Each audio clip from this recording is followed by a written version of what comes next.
happens as we cross live to our commentary team for this one. James Whitton is up high above that grandstand alongside Jack Bernacle.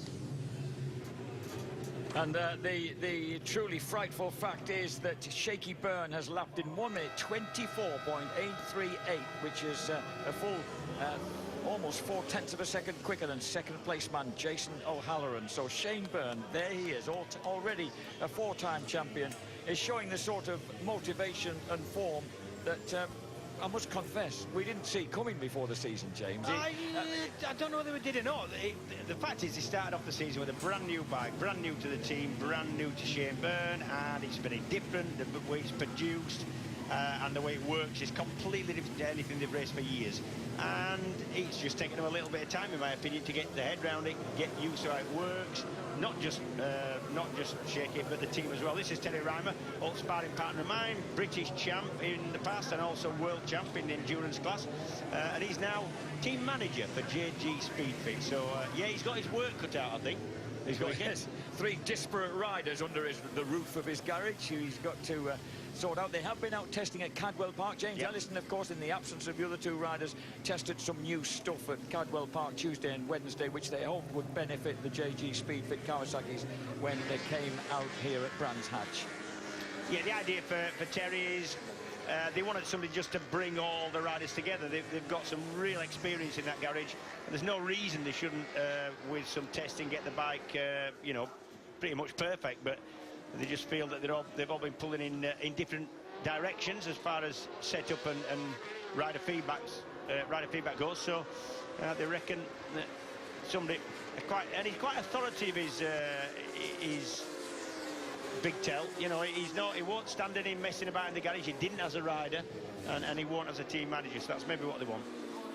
I said to him that I think Mark Smith-Halverson must have gone for someone as tall as he is, therefore as imposing a physical presence. I need someone who's at least 6 feet 2.5 to marshal this garage, because Mark, obviously very busy in the city in his real work, felt he didn't entirely have the time at his disposal to run the team as he wished. So let's hope it works for JG Speedfit. Things are certainly working for Jason O'Halloran, who scored that maiden victory for the Honda racing team at Snetterton. Yeah, the Hondas have looked good all weekend. He's second quickest overall in qualifying is Jason. Really loving riding the bike at the minute. It's competitive, everything seems to be working. Some tyre issues at Thruxton for everybody. Jason managed to get over that, also manage the tyre wear, shall we say, better than most, certainly better than his teammate Dan Limput. It doesn't look like he's too worried about tyre wear at the moment. Well, he's not laying it down, is he? It doesn't look like a good lap from O'Halloran. He doesn't have to make the tyres last in this. He only 1 lap, and that'll do. And this could be a good time then for the Australian from Wollongong as he descends through the what they call clearways, then bursts through the Clark curve onto the Brabham Straight, and the clocks are 1 minute 26.391. So straight away things are a little bit slower than they were earlier on. And as we now check out Tyco BMW, and this is Michael Laverty. That's Eden. That's oh, sorry, that's Christian Eden. Yep. Beg your pardon. Sorry, Christian. Christian Eden then gets still, you know, although he won't make any fuss about it. Yeah, he's got that. I don't know whether he's pulled the pin out of the finger. He was threatening to do it for himself yesterday, having chopped the end off his finger a couple of weeks ago. But also still a little bit handicapped by that leg he broke badly here at Brands Hatch last year, and which is why he's been troubled by arm pump recently. Because that throws a bit more strain onto his upper body. He does, but just the finger. I mean, can you imagine how much pain he's having to ride with a finger that's been stitched back on a few weeks ago? Oh, a massive wriggle there from 67 Shaky Byrne. This is the thing, we saw that Panigale early on in the season, and it didn't look the easiest bike to ride. I'm not saying it wasn't the fastest, it was a good bike, it was quick, but you just had to be precise with it for the way I was looking at it. You know, you made a mistake and it did punish you slightly, and that's just an example there. Coming out of Sheen Curve before Stirling's, it just looked like it bit back a little bit there. He goes second fastest, and the quickest is Luke Mossey. Luke is now really beginning to show a bit of form. He was third quickest with a 1:25.46. He's just done a 1:25.83 3. This is John Hopkins making his return to the track. He was really disappointed to miss what in his sense is his local round at Thruxton, because he lives now on the south coast, and he's just pleased to be back. So the Californian back in action on the ePayMe Yamaha for the first time since his crash at Knock Hill. And remember, he was running really strongly in the first race at Knock Hill, so if he can take up where he left off, he's going to be right in the mix. Troublesome injury always are shoulders. If you damage your shoulder, these bikes take a lot of riding. They're very physical, especially around a circuit like Brands Hatch. And if it's putting up with this, it's pretty fixed, I think. The way he went through Sheen Curve, he's enjoying himself out there, burning his way through Sheen Curve. So John Hopkins then, target finish is 1:25.63, which is Tommy Bridewell has gone quickest on the Halsell Racing Bennett Suzuki. You said at lunch that he could be a dark horse here, that he's been consistently quick, Tommy Bridewell. Yep. So he's currently quickest. Hopkins goes 7th with a 25.908. That 25.6 is as quick as Bridewell's been all weekend, but like I said, he has been hovering around the top sort of 3 or 4 every single session and looked really at home. Not only that, when you see him in the paddock and in the hospitality, he's happy. He's really happy, really chirpy, taking the mick out of you, so that's a happy. Bridewell's normally a fairly quick one.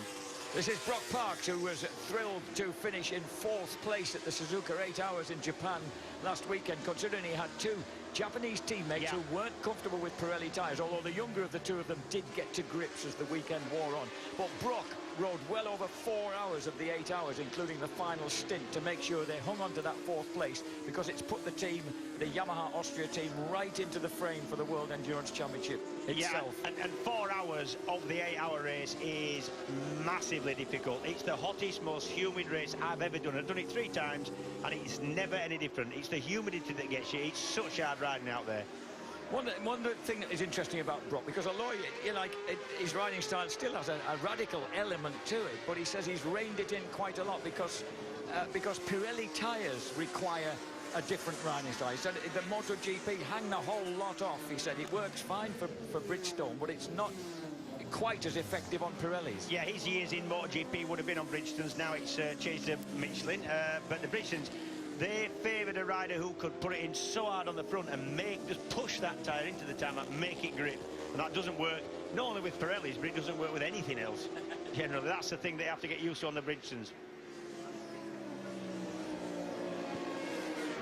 Shaky Byrne looking to better that time of 1:25.63 that we've already seen from Tommy Bridewell, and he crosses the line, and he does it with a 1:25.097. So although he hasn't quite punctured the 1:25 barrier, that's going to be plenty good enough for him to sail through into qualifying 2. And the Bennett Suzuki of Tommy Bridewell already quietly in the box. Yep, chat with his crew chief. That's an old mechanic of mine when they used to call them mechanics, not crew chiefs, Jack. That's Colin Davis. We sat with him. Shaky Byrne then the quickest at the halfway stage. He's only like 4/10. He's in 20th place during the practice session, but he's only like 4/10 of a second off something like 12th or the top 10. Yeah, and it's just claiming back those 3 or 4/10 that is so difficult. It is. It's just so tight. I've never seen it as depth of field wise as tight as this ever myself.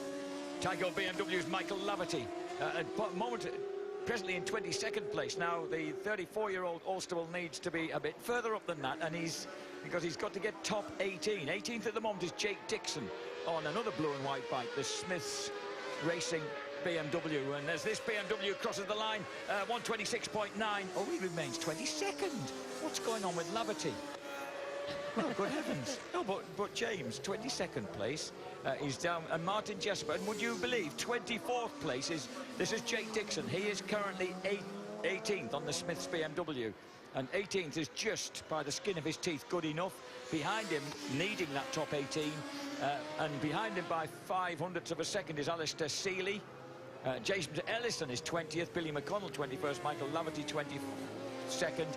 And in 24th place, I can't actually believe that Yuichi Kianari, who was absolutely sensational at Suzuka for the first 3/4 of an hour of last weekend's Suzuka 8 Hours for Team Kageyama on a Suzuki, he led the race, fending off the reigning and 6-time All-Japan Superbike champion. And it was just a terrific... It was like the Kianari of old, I have to say. This is Jake Dixon then. His target time at the first split is obviously an optimistic one because it's Shaky Byrne's 1:05.2. And he's going to stop the clock at 1 minute plus 1.471. What he's trying to improve on is his own time at the moment, which in 18th place, 126.431. So if he can get beneath that, he'll just edge himself clear of the drop zone. So we're just under 6.5 minutes to go then of the opening session of qualifying. This is Jake Dixon, obviously a local boy from down Kent Nice, way, no and he stays 18th, 127.0. So he's still the target man. He is Kianari. Yeah, Jake Dixon is from Folkestone, but he's actually living in the Midlands now, near Hinckley. Oh, he's joined the Midlands. God, there's Yes. quite a Midlands mafia, isn't there, Yeah. really? And that is Kianari staying 24th. I don't understand, James, how do you explain the way that he was riding last weekend to the way he's riding here at Brands? It's a conundrum. I've long since stopped trying to understand Kianari at all. We've said it many, many times. We all know how quick he is, awesomely talented man, but yet we don't see anything of that talent anymore. Maybe, I don't know, I mean... Isn't it curious that we saw it last week? We really did see it last weekend for the first hour of that race at Suzuka. No good now. He needs to bring it here, put it in a case, bring it home. But I didn't get to see him before this qualifying session because I wanted to find out if he was able to bring it here and whether he'd come and show it to us, because he certainly did on Eurosport just a week ago. Yeah, but he's done that every single year. He's gone back to Japan, gone really quick. It used to be the case that he'd have a bad start to the season in BSB, go back to Japan, get rejigged, reshipped they call it, come back from the Suzuka 8 Hour having a good race, and then go well for the rest of the season. But not last couple of seasons, he just hasn't gone well after the Suzuka 8 Hour, even though he's gone well there. This is a bit more like it, James. He was just 0.95 behind Shaky Byrne. So if he can get within, if he can maintain that through this final section, he is going to be inside, well inside that top 18. Kianari then, can he launch himself up into qualifying too? He crosses the line and, 21st. He lost a lot on that last split. It's just a build-up with you. I love it. No, there you go.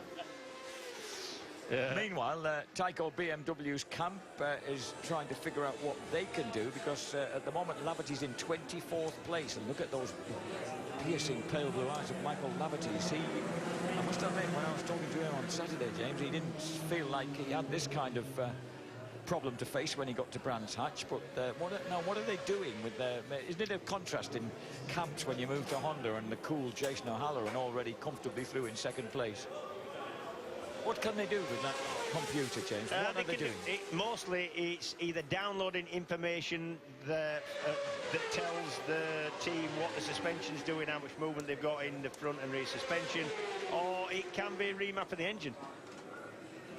And it doesn't leave them much time, does it? It leaves them an out lap and a lap. It's like Super Pole. He's got an out lap and then he's got to rip it to get himself into the top 18. Meanwhile, James Ellison about to start a flying lap. Ellison is in 20th place. So JG Speedfit's James Ellison, who was testing to try and sort out some of the problems that JG Speedfit and the new Kawasaki have, was testing at Cadwell Park on Tuesday and Wednesday. So another of the vastly experienced former World Super Sport, European Super Stock and MotoGP riders, very wide into Druid, trying to pull it way back to the apex. So already costing himself time early in the lap. Meanwhile, there are other people. We've got Haslam, his teammate, is in 5th place, and Peter Hickman in 16th is the second of the JG Speedfit Kawasaki's. This is James Ellison trying to join them. Target time, Shaky Byrne, 41.937 as they come down Pilgrim's Drop up into Hawthorns. He's plus 3.38 at the first split. If he can limit the damage to that, then it could work for him. So James Ellison will be... I must admit, sometimes I think that James, there's a slight wanting it and needing it so much. He's so desperate to win this British Championship. He's plus 0.7 now. That's a bit more encouraging than Kianari. Yeah. That's plus 0.2 over Kianari. So can he actually make that stick during the closing stages? He's only got the clearways. He burst into clearways and then round the Clark curve. And if he keeps everything together here, keeps it pinned to the line, this surely will get him top 18. Oh, man, hold on to it. Ellison 126.09 goes 15th. And that is at the expense of Jake Dixon. Jack Kennedy's got the WD-40 Kawasaki just in 18th. This is Michael Laverty. And Laverty just has the one Super Pole lap to do something about it. And it could be his fellow Irishman, albeit from Southern Ireland, Dublin, Jack Kennedy, who could suffer the consequences if Laverty puts this lap together. Yeah, Laverty's going to have 2 laps. He's going to go across the line, this being a decent lap with about 15 to go. So he's got 2 goes at it, and doesn't look like he's got any major traffic in front of him to worry about. James, if the bike has been worked on and remapped a bit through the computer and things, someone of Michael's experience, can they get used to what has changed quite quickly then? He's going to have to do. I'll tell you in about another minute. Yeah, I mean, in the old days, when everything was fueled with carburetors, you had to take the carbs off, change the jetting, change the needles, flow types, whatever you wanted to do, and that took quite a while. These things, you can adjust how the engine feels, where you've got the power, how much power you've got, where you've got the torque, just with the few clicks of a keyboard. It hasn't worked yet, James. He was 3/10 slower than Ellison at the first split. And look at the way the thing's booking and weaving. When you've got 210 brake horsepower, what's called connection, that's the connection you feel between your right hand, your twist grip, your throttle, and your seat, your pants, and the rear wheel is unbelievably important. If it's not right, you cannot ride these things. They are so fast and so brutal, and they will hurt you really quickly. So you need that.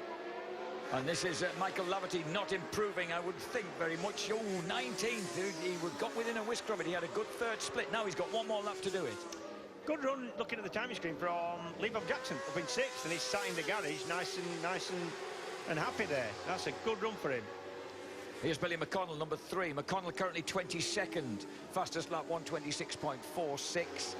Which is just about 1.4 seconds. I've just realised it's already 1.4 seconds off Shaky Byrne. No, I think which, you know, it doesn't seem that much, does it, to be down in 22nd place? But it's a lot. It's a lifetime, isn't it, in some classes, and this class is tighter than me. He's not got any grip either, see it sliding, so this isn't going to be the lap that sends McConnell through to Q2, I'm sure. So the former British Super Sport champion from 2 years ago, who has obviously happy memories as a result of that from Brands Hatch, won't make it through. Disappointingly for him, because suddenly the team had shown some form over the last couple of races. So Billy McConnell then will remain down in 22nd place. So he's out of the reckoning. It's really all down to this man, Michael Laverty. Can he make the difference? 18th place, Jack Kennedy. 19th, Laverty. 20th, Dixon. Hickman is 17th. And is that Rispoli, even though he crashed, is 16th, so he'd got a good lap of 1:26.29, and before the bike let go beneath him as he crosses the line. Now Michael Laverty, can he improve? 1:25.97, he goes 12th, and Jack Kennedy right at the end gets himself ditched. In fact, it's Dixon who made a big effort, did a 1:26.3 and has failed by a whisker to keep in the top 18. So Dixon 19th, Kennedy 20th. And well, that was truly last gasp then for Michael Laverty, but 12th place, just behind, literally 100th of a second behind his teammate Christian Idden. Meanwhile, James Ellison talking with his crew chief as Ellison finished 16th. Yep, you've got to be careful when you say that Laverty's struggling, because remember, Thruxton worked all the way through qualifying and practice, didn't put a time in, started from way back in the grid, had a tyre that worked, and we saw what happened. I'll win in a second. I'm now so chastised. I'll no, he's a clever lad, though. You know, all I'm saying is, no, you're dead right, but he's a clever lad. He will work on race setup as opposed to qualifying. Shane Byrne, the quickest then, by 0.429 of a second. Look at that sort of gap he opened up that quickly. Tommy Bridewell and Luke Mossey and Leon Hasbun comfortable in top 5, and 2. Lee Jackson for Build-Based BMW. Glenn Irwin, Byrne's teammate. Kuba Smertz, we never saw him at all. We need to see some of these guys. Smertz got an 8th place for Smiths ahead of Danny Buchan and John Hopkins. 11th place went to Christian Idden, and his teammate Michael Laverty made that improvement he needed to make to get 12th ahead of Richard Cooper and Dan Linfoot. Brock Parks 15th, James Ellison 16th, James Rispoli, let's hope Anvil Higher Tag Racing can get the Yamaha back together, and Peter Hickman 18th. They are the guys who've gone through. We've lost all this lot. They've all gone. Kianari, McConnell, Seeley, also. Q1 as we head for a break now and go into Q2 in just a few moments when we come back. Suzuki, who finished in 3rd place, and Brock Parks, a very strong 4th for Yamaha Austria after riding half the race. So he's arrived here, well, actually looking quite fit and well. He prepares to go with the ePay Me Yamaha squad. Shaky Byrne also, as usual, prepares to go out at his leisure. And he's never the first man out. He's often becomes rather rapidly the quickest man out. Here's Luke Mossey. Mossey looking strong all weekend. So what can Skywalker do here? He's certainly the languid lad from Cambridgeshire has been looking very impressive. He got that rostrum finish at Thruxton, followed by a 4th place in race 2. So he's one of the lads who's on a hot streak, James. Yeah, I chatted with him this morning, actually, in his hospitality over a coffee, and he said they've had their issues this weekend. It hasn't been all plain sailing. A lot of machine changes to get the engine to feel the way he wants, but as of this morning, he was quite happy with it. I'm fascinated by the fact that he doesn't. We're looking now at Glenn Irwin. I was really tickled by Glenn saying when they check the mapping side by side to see where, you know, to learn from where Shaky's strong points are and the minimal points at which I'm stronger. What are you going to say? But the fact that Luke Mossey doesn't interfere much with that Kawasaki, whereas the JG Speedfit boys seem to be having to do a monumental amount of work to try and sort theirs out. Yeah, but I mean, curious. If you're happy with the bike, well, you don't touch it. You know, you might make a click here or a click there to suit the different characteristics of the circuit, or the way the tyres wear, or the grip levels at a particular circuit. But once you've got a base level, you don't want to be touching it that much. And, but when you're clutching at straws and you don't get the times and the results, well, you do make big changes. We're looking at Richard Cooper. Cooper, who's already victorious here, of course, in that dramatic race at Alton Park when he just pipped Christian Idden. That, of course, was in those kind of queasy conditions that the Nottinghamshireman seems to enjoy. So here he is in absolutely clean conditions at Brands Hatch. In fact, couldn't be better, really. He's right behind the similar black and red machine, the Honda of Dan Linfoot. Cooper, a really natural rider on a bike. He instructs for me, and he can go fast all day without even thinking too much about what he's doing. Brilliant instructor. We always put him with a fast group, because sometimes you get some fast lads who need a bit of keeping up with, and Cooper's just the perfect man for that, because he's just so natural to sit on a bike. It's easy for him. Doesn't ever break sweat. So he's pulled out of that lap, and he's decided... I think he's got to have a little bit of a look at what other people have got himself. Yes. Shouldn't he decide, oh, I'll just tag on to these two? So that's Leon Haslam and Christian Idden, who he's let run through, following Dan Linfoot, though. So Linfoot riding for Honda Racing then, ahead of number 24, Idden. Yeah, Linfoot off this morning. I saw it from the comms booth. They were a long way away, so I didn't get much of a chance to see exactly what happened, but lost the front going into Surtees. That's Christian Idden.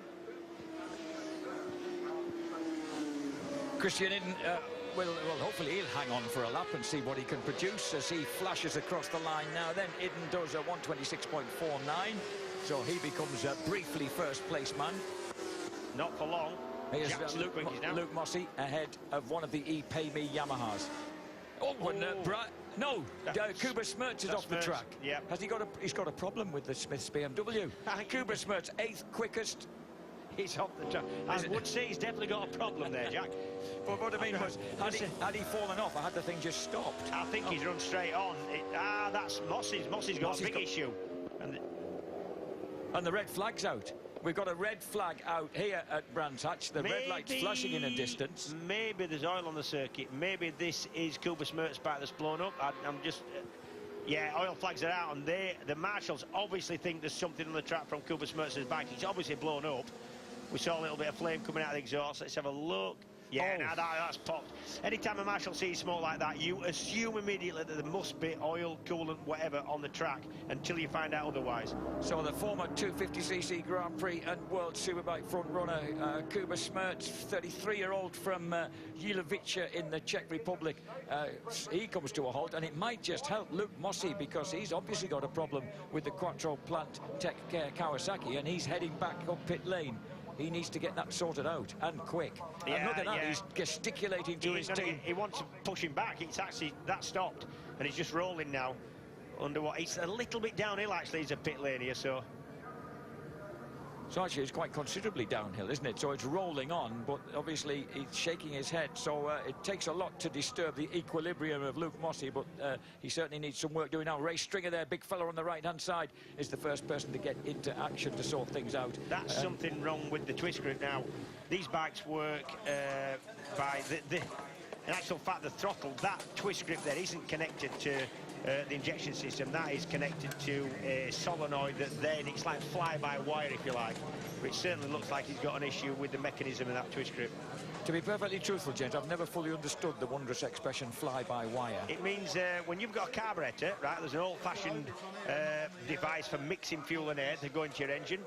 You open the throttle, that pulled the wire, that pulled the slide in the carburettor, and that did all the work. So you were directly connected to the carburettor, or whatever control you were trying to do. Fly-by-wire means you would just that twist grip is just a solenoid.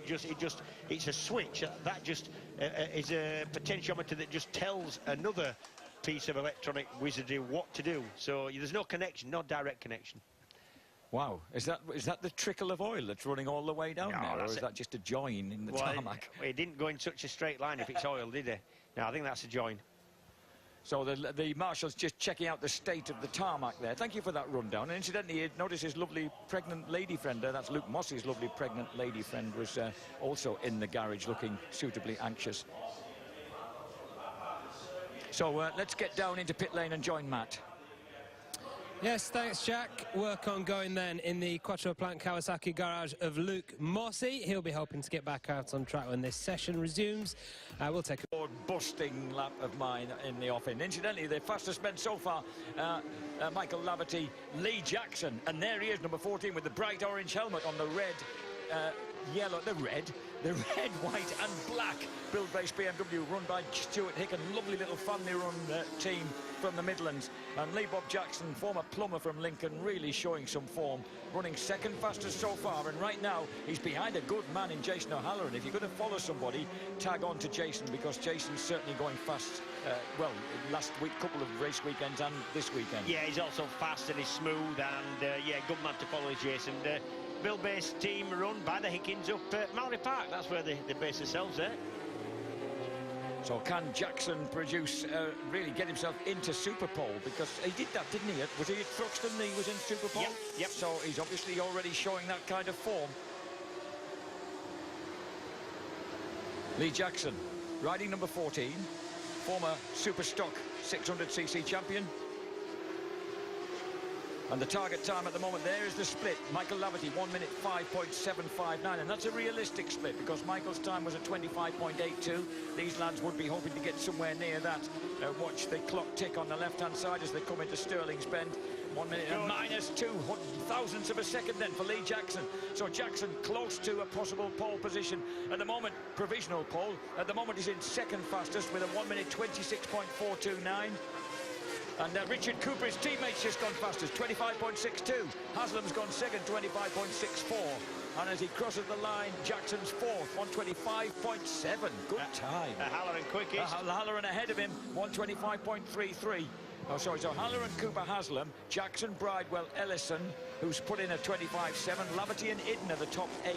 Now, Shaky looks like he's on a quick one, and he's got, I think, his teammate. Yeah, it is. It's number 2, Glenn Irwin, right behind him. He said he might take him out for a tour, and he's trying. Well, Shaky looks to be trying anyway. Well, I'm sure, Yeah, we've already seen the antics of Glenn's kid brother Andy in the Super Sport race earlier in the day, so we know that Glenn will be on it. Yeah, this might work for Glenn, this, because this is a reasonably quick lap from Shaky. I don't think it's quickest all weekend, but I think it's a good lap. You look at that. Absolutely, what a bucket load of burned rubber he left on the track, coming 125.052. Shaky going fastest, Irwin second, 125.32. O'Halloran third, that did work. Cooper, Haslam, Jackson, Parks, Bridewell, Ellison. So that's dropped Laverty, Hickman and Idden outside that vital top 9. And we've still got this man, Tommy Bridewell, to deal with. He's running 8 with a 25.7. This is going to be a quick lap. He's 3/10 outside Shaky's time, but Shane is actually nearly 3/10 quicker than the second place man, Irwin. So this is going to be a better time for him. This is going to put him top 6, I think. Tommy Bridewell crosses the line and stays 8. Stays 8. Yeah. 125.74. Last half the lap. And there's Danny Buchan. So this is the 6'3" Essex boy riding for the Motor Rapido Lloyd's British Ducati team, currently down in 13th place. So let's see whether he can get anywhere near that 1 minute 25. Anywhere in the 25s is well, no, not quite. Anywhere in the 25 and a halves could be good enough. Yeah. So Danny Buchan presumably is just warming up for a big effort now as he drops down, and meanwhile they're still trying to get Luke Mossey back on track. James, the running only just got time for him to go out and do a sighting lap and then a quick lap. So That's this exactly is what he's got. Super Pole territory then for Luke Mossey. Michael Laverty on the Tyco BMW is trying to claw himself into the top 10, as is James Ellison. No, James Ellison is there in 9th. A 10th to the good over Laverty. This is Michael Laverty, number 7. The Tyco BMW, one of 3 racing brothers from a tiny place called Tombridge in Northern Ireland.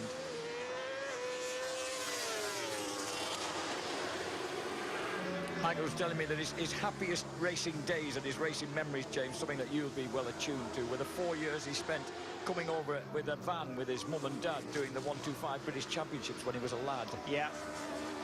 And it is a fact that most riders will say that their most enjoyable time racing is the first few years. It's all new. You get a trophy, you feel happy, you put it on the dashboard of your Transit as you drive home, all proud.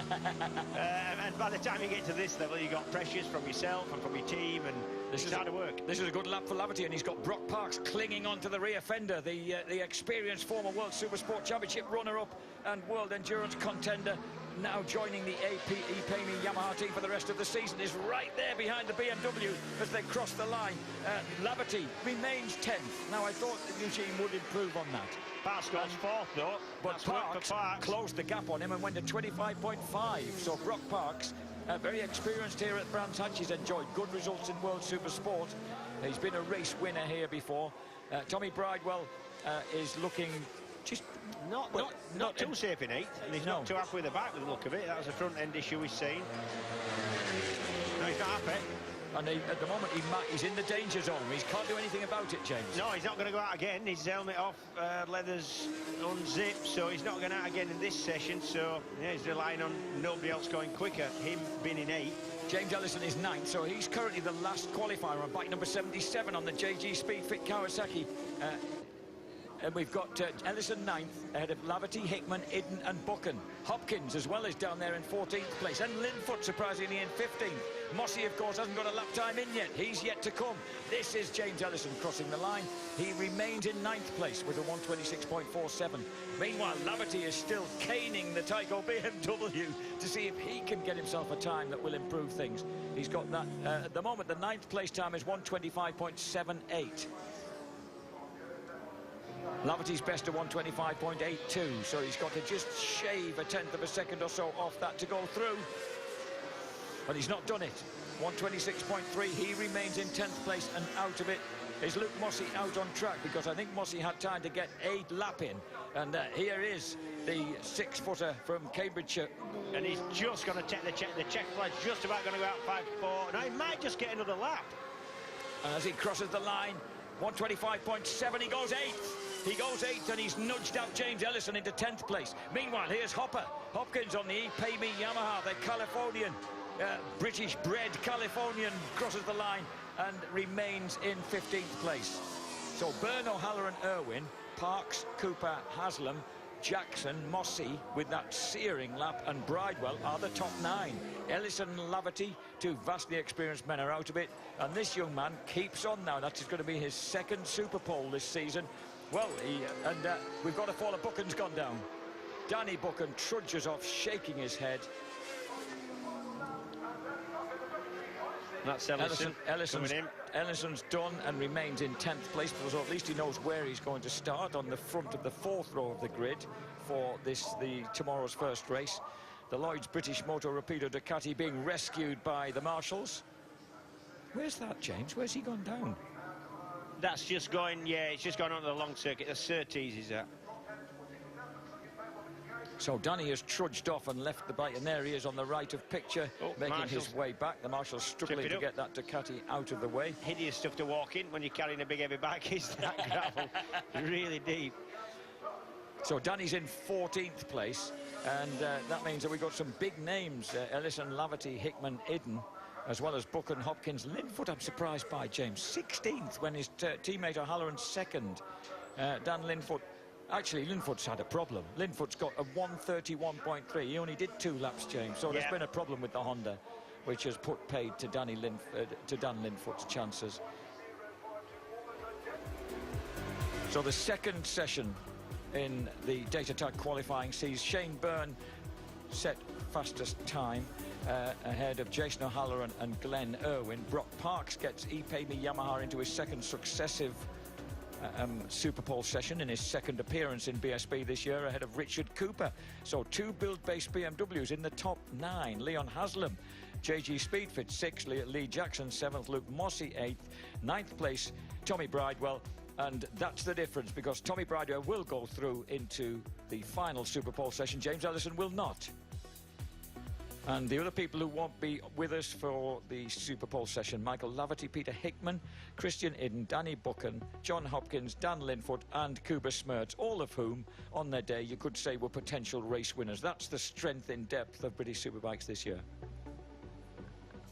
Some of the guys that didn't make it, you know, your Ellisons, your Lavertys, there's some really big names who have got to be thereabouts, again struggling, so that was surprising too. Tommy Bridewell just managed to hang on to 9th place. Obviously, he wasn't entirely happy with the setup of his bike, but he's ready to go out now. Yes, right. He's one of the keenest. He's already there. But I think with him, it looked like they made a change that was the wrong way, but they couldn't quite get it back in session. Because, you know, he's looked a little bit more comfortable, a little bit happier than that. I've been very impressed with Tommy Bridewell this weekend. And so hopefully they put it back and he'll have a better pace again. OK, we shall find out now, as Tommy Bridewell is the first rider out in Super Pole, and the sound of the Wurzels rings out over the PA system here. We all love the Wurzels. Do we? All right, so the not entirely surprising choice of the young man from near Devices then, as he comes out on track. This is number 46, Tommy Bridewell. Inherited the number of his late brother Ollie, who had an unfortunate accident in filthy wet conditions at Mallory Park some years ago, and Tommy inherited that number. He's more travelled than we think. He had an injury hit season in Italian superbikes way back, did the young man from Wiltshire. He's had quite a well-travelled life in way back in the R6 Yamaha Cup and 125 GP days. His latest thing is doing his pilot's licence. He's absolutely mad keen, keeps batting on to me every time he gets a chance about what aeroplane he's going to get and what's it like and what should he be doing. And well, that's why he was fascinated with it. That's why he was complaining. This man used to be a helicopter pilot, didn't he? Does he still fly? Yeah, he still flies a little bit, yeah. You racing motorcyclists have all had a bit of kind of compulsion to go airborne, haven't you? You know, don't say that just before he starts his quick lap. So Tommy Bridewell then winds up the Halsols Bennett Suzuki. They're going to be racing in a special Barry Sheen retro livery tomorrow, but they've only got one set of fairings each for Tommy and Yuichi Kiyanari, so they're not using them today because, of course, they're celebrating the 40th anniversary not only of Barry Sheen's first World Championship, first 500 World Championship, but also 40 years since the Hutchinson 100 used to be raced here in the opposite direction of Brands Hatch. Absolutely mad. This is in the days. Now all the runoff is set up to race one way around, and it's quite dangerous the other way around because you're going into corners with no runoff instead of having the runoff coming out the corner. So, you chat with the old lads like Paul Smart and Mick Grant and the Steve Parrish, and they all say, yeah, it was absolutely fantastic. Can you imagine going up Paddock Hill? Yes. Just brilliant. In fact, I'd love to bring it back just for a sortie to see what it was like. This is Tommy Bridewell. Oh, James, there's a horrible bump now as they hit the entrance to Westfield. Yeah, that's where you're going off the new surface. There's some resurfacing been done there. It's really grippy, it's really good. It extends from just before Hawthorns and out towards Westfield, and that was him just dropping off the edge of it. So with Tommy Bridewell then will set the target time here around the beautiful full Brands Hatch Grand Prix circuit, and he has to storm it through the final turn. Clark clearways through the Clark curve onto the Brabham Straight, and as he hits the finishing line and stops the clock at 125.7. 125.7 then for Tommy Bridewell. So Tommy Bridewell, who's currently lying just outside the top 6 in the championship, and we now revert to Luke Mossey. Yeah, that's not so bad from Bridewell. That's about on par with everything he's done. That's about on par with his quickest lap of the weekend. So he's done quite a few of those, but seems to struggle to get just below that kind of 125.4, 125.6. And 125.4 is what this man has done, James, in session 3 this morning. So let's see what Luke Mossey can produce after that, you've got to say, pretty mercurial effort with that one lap. He's already had an experienced super pole with an out lap and quick lap, and that's exactly what he's got to do again as he goes uphill into Druids. Yeah, Mossey's been good all weekend, though, really. Clings the curve round Druids beautifully and drops downhill and then into the 60-mile-an-hour second gear left-hander at Graham Hill Bend. Along the Cooper Straight up towards 135 miles an hour in third gear, backs it off to the second gear uphill, 60-mile-an-hour left-hander at Surtees, and then it's a huge plunge down up to the 175-mile-an-hour drop, Pilgrim drop up Hawthorne Hill, and still whacking on over 70 miles an hour as you weave to the right and cut your way through Hawthorns.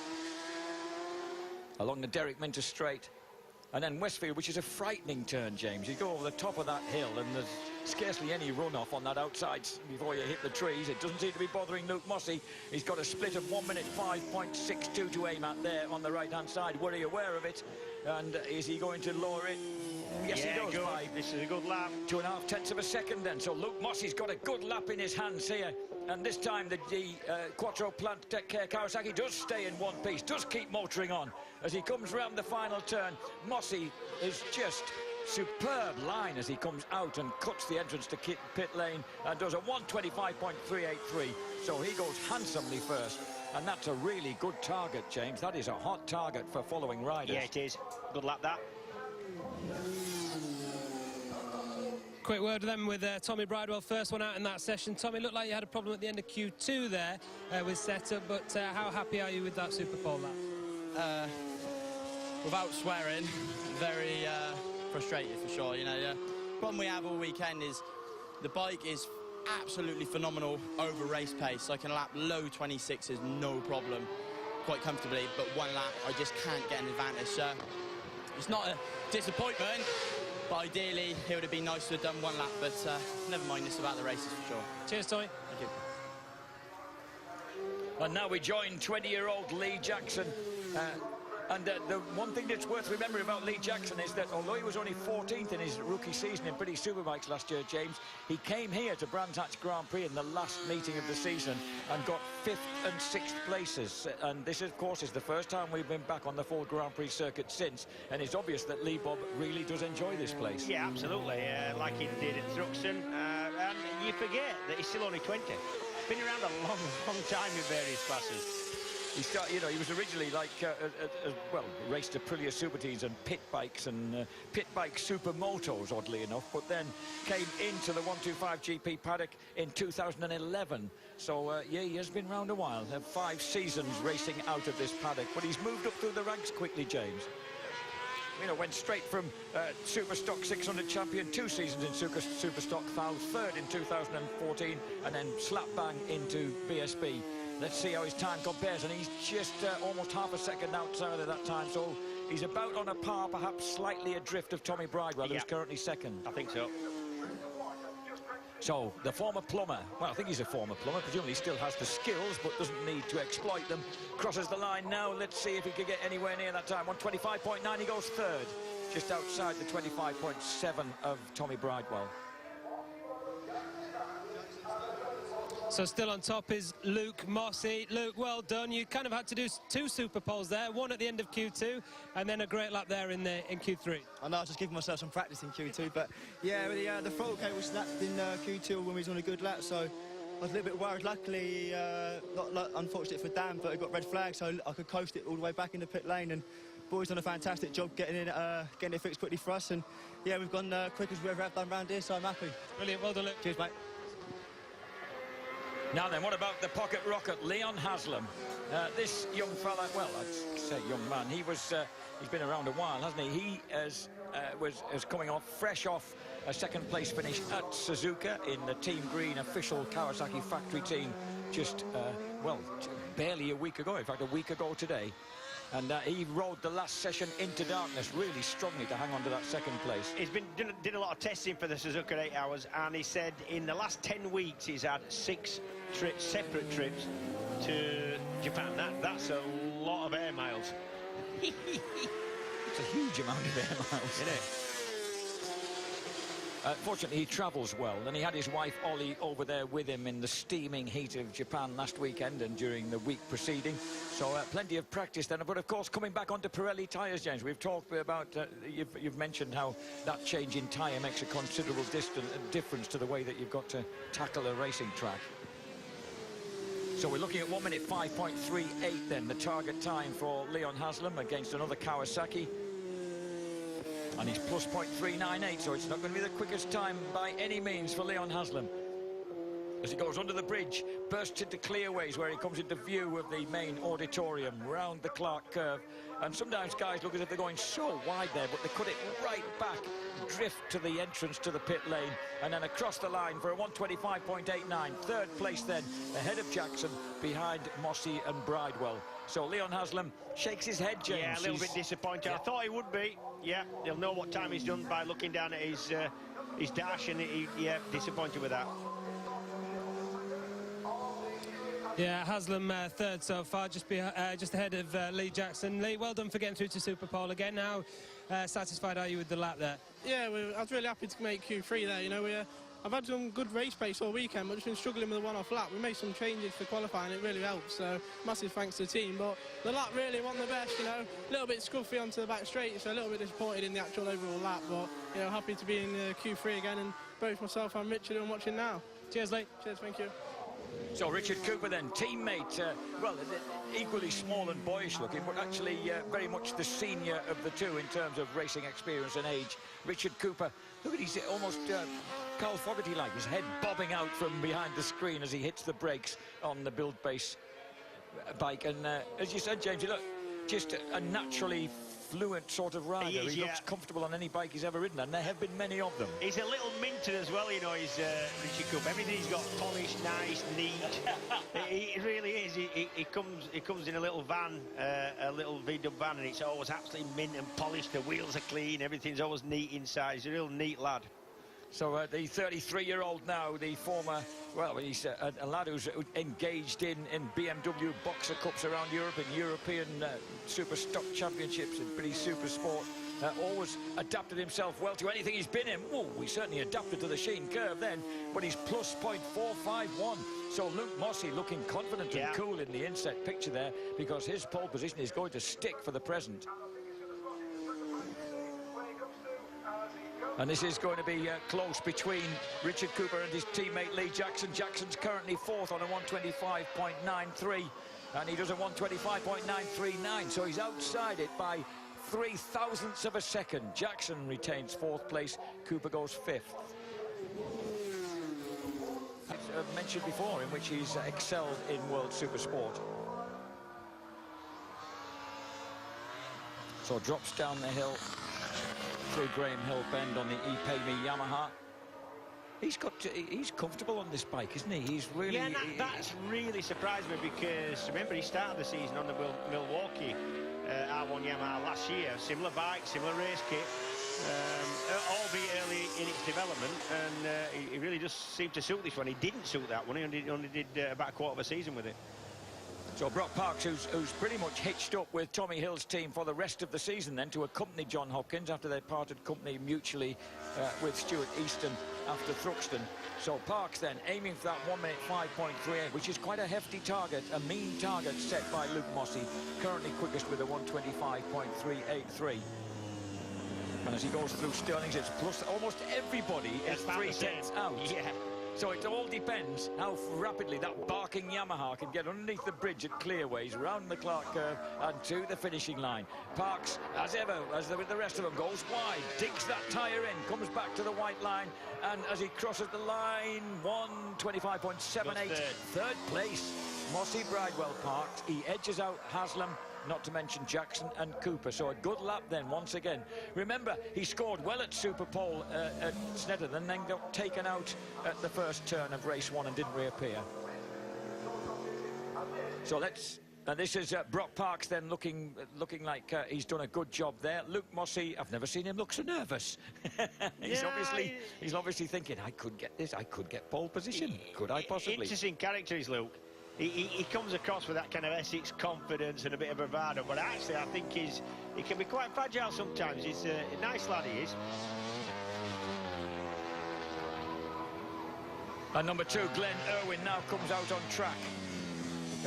This, of course, his rookie season, having finished 4th in British Supersport for the last 2 seasons. Making this surprise move, really. Paul Bird signing the young Ulsterman to campaign the second of the BYs and Ducatis. I don't know, you look at what Paul Bird's done. He always, well, he's been set up with Shane Byrne for a long time, so he's got his number 1 rider, got the man that's going to run the rider from the championship on a bike. But over the last few years, he has given a chance to a youngster. Remember, Keith Farmer comes straight out of the stock 1,000 class.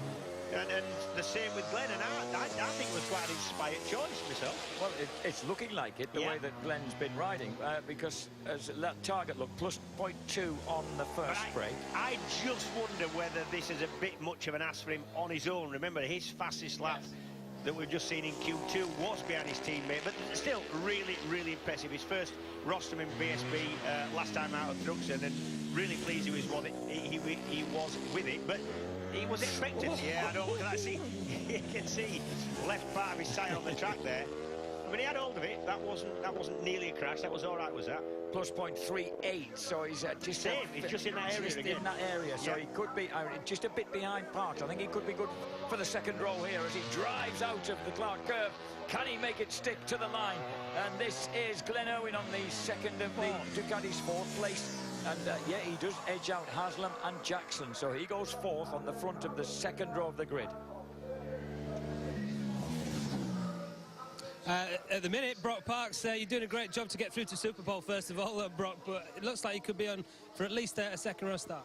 Yeah, no, it's I didn't think the lap was so good, but you know, I just tried to keep calm, and you know, we found something in the last qualifier session, so we jumped up a bit and had a little crash in the last practice, and going into Super Bowl was a little bit nervous, but now it's I'm happy with that. Cheers, Brock, well done. Yeah, So here comes 28-year-old Australian, second Australian out there of the 9 that we're enjoying in Super Bowl. This is Jason O'Halloran, also, of course, from New South Wales, but from Wollongong, based now kind of Lincolnshire way, and has been over here, of course, for a lot of years. He's really established in Europe, as indeed is Brock. But whereas Jason, they always come different routes, these Australians. Jason's very much been UK-based, and Brock very much continental, and mainly Andorra, with the group that have fun in Andorra. Yeah, but Brock went straight to a World Championship, so it didn't have to be in Britain, whereas O'Halloran came definitely through the BSB route. So as he drops down Pilgrims, his first target time 42.0 virtually, and he's just plus 0.1. So this is the closest we've seen to Luke Mossey. Mossey's time is looking better and better, James. Well, as more and more people don't go quicker than yes, that's what I mean. It's looking the only man who's going to obliterate it, I'm beginning to think, is Shaky Byrne, who's the one man left to go. Yep. But O'Halloran, look at the way that Honda gives the power he wants. Just beautiful. Exactly. Oh, he got down! Oh, commentators, curse strikes again. He looked superb through the Sheen curb, and then he bites the dust going into that saucer-shaped left-hander. Let's hope he's okay. That was unlucky. Yeah, he's up. He's definitely up. So, James, this is what happened. Yeah, let's have a look. He's going in there, carrying a bit of brake. Still, you can see his finger on the brake. Still got it. He's quite dished there, is Sterling. It's quite dished, and normally that saves you from a front-end crash. If you're going to crash there, it's normally the rear going out. And will this affect Shaky? Is there any oil or coolant? The marshal's going to have to be pretty much on the ball just to find out. That's the corner we're looking at it, where O'Halloran's just gone down, just there. Let's have a look. Yeah, looks all right.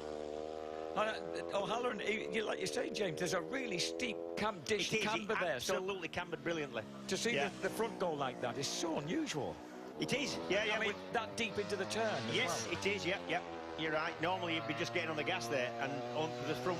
Strangely, his teammate, Dan Limport, said he did the same thing, exactly that, opened the throttle, and the thing just lost the front, and that's unusual. Once you've got the throttle on, you're worried about the rear, not the front. So Shaky Byrne now, the one man who can topple Luke Mossey. It means that Tommy Bridewell is assured of a front row start. Brock Parks conceivably could get one if anything happens to this lap, but you wouldn't expect it to for the BYs at Ducati. 27.236 to aim for, and he's plus 0.075. Now that's a surprise. So Shaky just outside Luke Mossey's time at that early first split. The second target 42.28 as he dashes down there. The drop huge drop. And he's still he's plus 0.13. He is. This could be this. You're dead right. He's looking at an even better lap by Mossy now. Luke Mossy, having done, as he said, a practice Super Pole in Q3 as of necessity after that throttle problem, and only just getting back on track in time, has now set the target for Shaky Byrne to see if he can actually pull the rug from underneath Shaky Byrne's wheels here. Plus 0.2. Shaky's not going to do it. Luke Mossy is going to have himself a pole position, because this is definitely going to be a front row, but no better perhaps for Shaky Byrne.